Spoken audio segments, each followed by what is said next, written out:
In a small ceramic studio on the outskirts of Kyoto, a woman named Haruko holds a bowl up to the light. It is not a perfect bowl. One side sits slightly lower than the other. The lip curves unevenly, thicker at one point, almost paper-thin at another. And running along the exterior, from the base to the rim, is a visible crack, filled not with glue or concealment, but with gold. Liquid, deliberate, unhurried gold, traced into the fracture the way a river finds the lowest path through stone. Haruko turns the bowl slowly in her fingers, examining the line of gold, the way someone might examine the face of a person they have known for a very long time. Then she sets it gently on the shelf, steps back, and nods once. Not because the bowl survived its breaking, because, she would tell you, the breaking is precisely what made it worth keeping. What Haruko is practicing has a name that most people in the West have now heard, but very few have truly understood. And the distance between hearing a concept and understanding it, really letting it reach the part of you that needs it most, is the entire distance between a life spent in quiet war with yourself and a life spent in something resembling peace. Because what lives inside this philosophy is not a technique or a productivity hack or a reframe for social media. It is a fundamentally different answer to the question that perfectionism asks every single day. What do you do when something is broken? What do you do when you are broken? Japan answered that question more than 5 centuries ago, and modern neuroscience, with all of its precision and its data, has recently arrived at the same address. The concept is Kintsugi, pronounced Kintsugi, written with 3 characters, kin, meaning gold, tsu, meaning to connect or to join, and gi, meaning technique or method. Together, Kintsugi means the art of joining with gold. It is the Japanese practice of repairing broken pottery, not by hiding the damage, but by filling every crack with gold lacquer, making the fracture not only visible, but luminous. The philosophy underneath the practice is the one that matters, that an object is not diminished by its breaking, that the history of a thing, including its damage, is inseparable from its beauty, that concealment is not restoration, that the most honest and complete version of something is the one that carries its wounds openly, transformed rather than erased. Kintsugi emerged in the 15th century, and the story most often told about its origins involves a Japanese shogun who sent a damaged Chinese tea bowl to China for repair. It came back stapled together with metal, a functional fix that struck the Japanese aesthetic sensibility as deeply wrong. Japanese craftsmen developed kintsugi as an alternative, one rooted not in efficiency, but in philosophy. The repaired bowl that returned to use was not restored to what it had been. It was made into something it could not have become without breaking, something that told a truer story, something that, in the honest accounting of the Japanese aesthetic, was now more beautiful, not in spite of its cracks, but through them. But to understand why this concept cuts so precisely through the anxiety of modern life, you have to first understand what perfectionism actually is. Not the polished, ambitious version it presents in public, but its true architecture underneath. Western culture has developed a peculiar relationship with perfectionism. It romanticizes it. In job interviews, it is offered as a humble brag flaw. In creative communities, it masquerades as high standards. In parenting culture, it disguises itself as wanting the best for your children.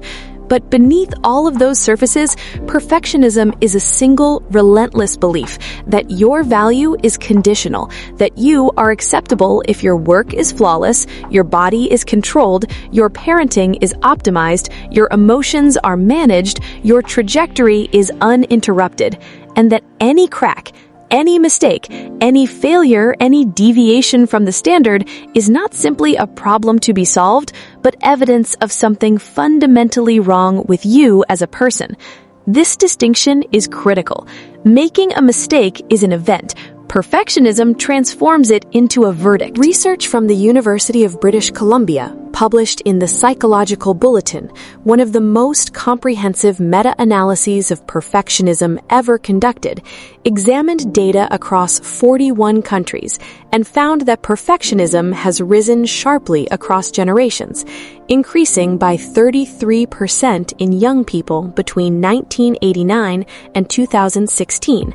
Not standards, not ambition, perfectionism, the specific, self-punishing belief that one must be flawless to be worthy, and the clinical consequences of that rise are not minor. Perfectionism has been clinically linked to chronic anxiety, depression, disordered eating, burnout, relationship breakdown, and what researchers call maladaptive coping, the tendency to avoid, procrastinate, or abandon projects entirely rather than risk producing something imperfect. The thing that was supposed to make people better was quietly dismantling them instead. And yet, the culture that produced perfectionism continues to treat it as a virtue, as discipline, as the price you pay for greatness. There is a second Japanese concept that lives just beside Kintsugi, and together they form something more complete. Wabi-Sabi, pronounced Wabi-Sabi, written with characters whose individual meanings are difficult to pin down in English. Wabi carrying connotations of solitude, rusticity, and the austere beauty found in simple, imperfect things, and Sabi suggesting the beauty that comes with age, wear, and the passage of time. Together, Wabi-Sabi is the Japanese worldview that finds profound aesthetic and spiritual value in transience, imperfection, and incompleteness. It is the appreciation of the tea bowl with the uneven rim, the garden path worn smooth by decades of footsteps, the face lined with age, the silence that falls at the end of something beautiful. Where Western aesthetics tend toward the symmetrical, the flawless, the new, and the optimized, Wabi-Sabi moves in the opposite direction entirely. It does not merely tolerate imperfection, it argues that imperfection is the only honest category available to human experience, and that learning to see beauty inside it is not resignation but wisdom. A cracked wall is a record of time. A faded photograph tells you something a sharp one cannot. A handmade bowl that tips slightly is proof of the human hand that shaped it, and the human hand is not a machine.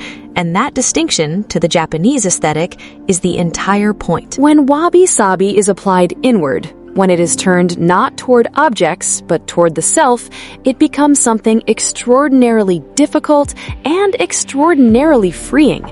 It says, you are not a project to be perfected.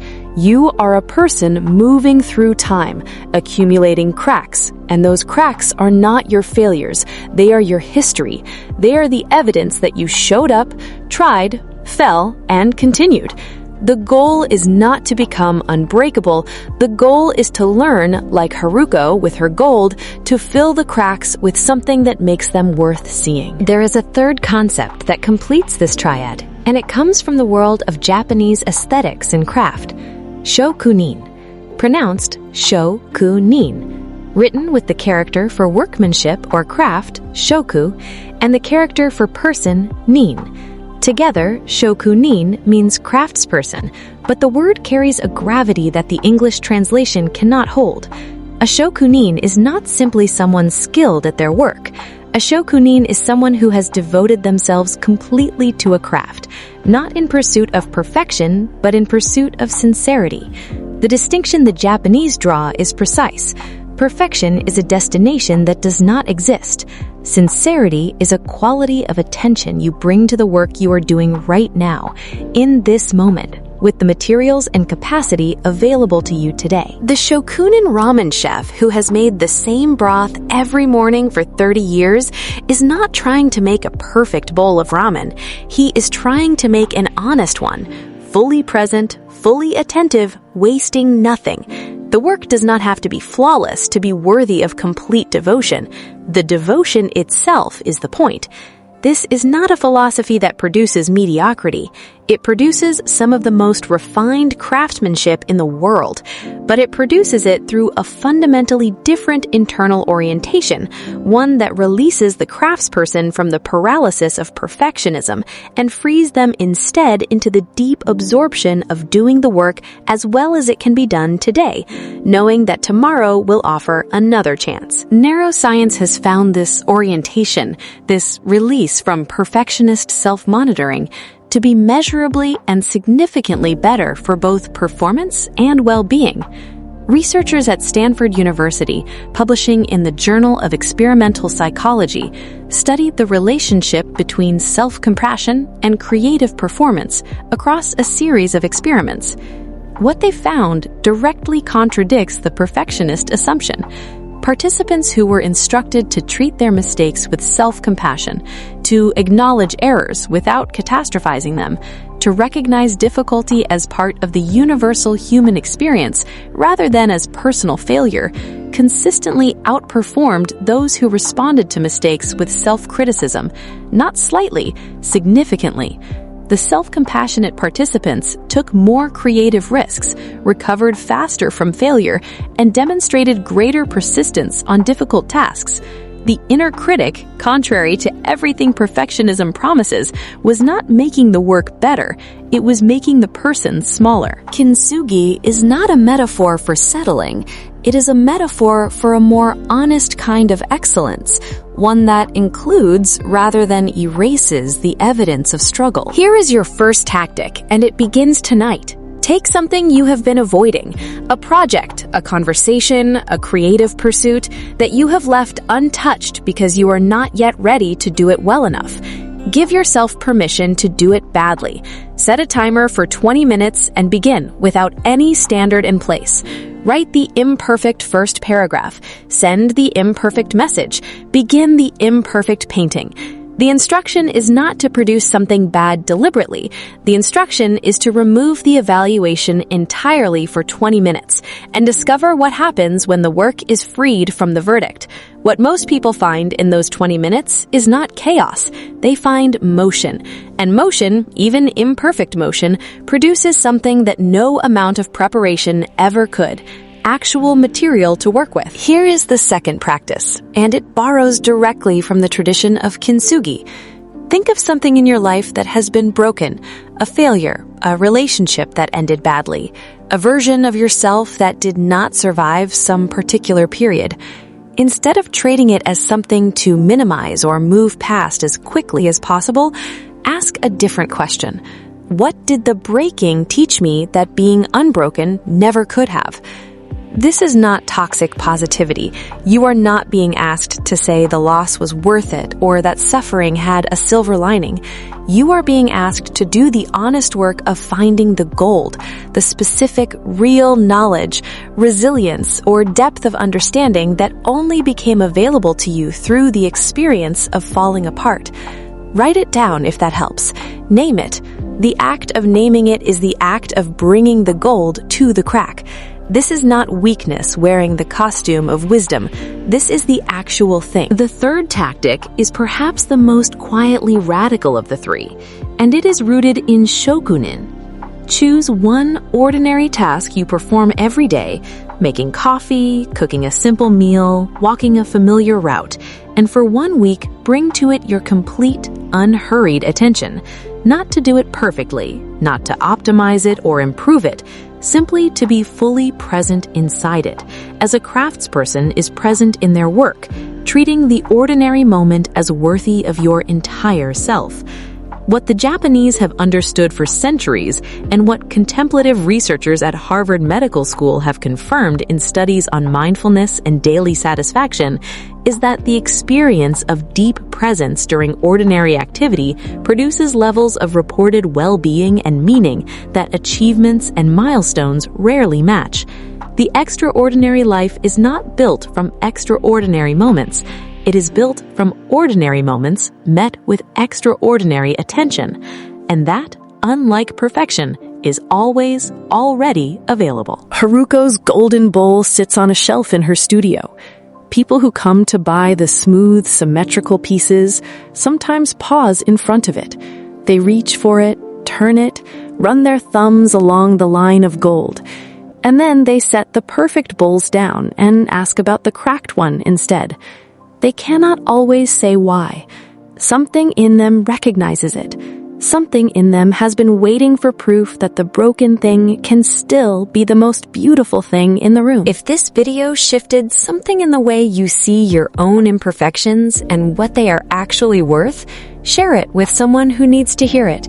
And if you want more on how the world's wisest cultures quietly build lives of beauty, meaning, and freedom from the exhausting myth of perfect, subscribe. There's a lot more coming. See you in the next one.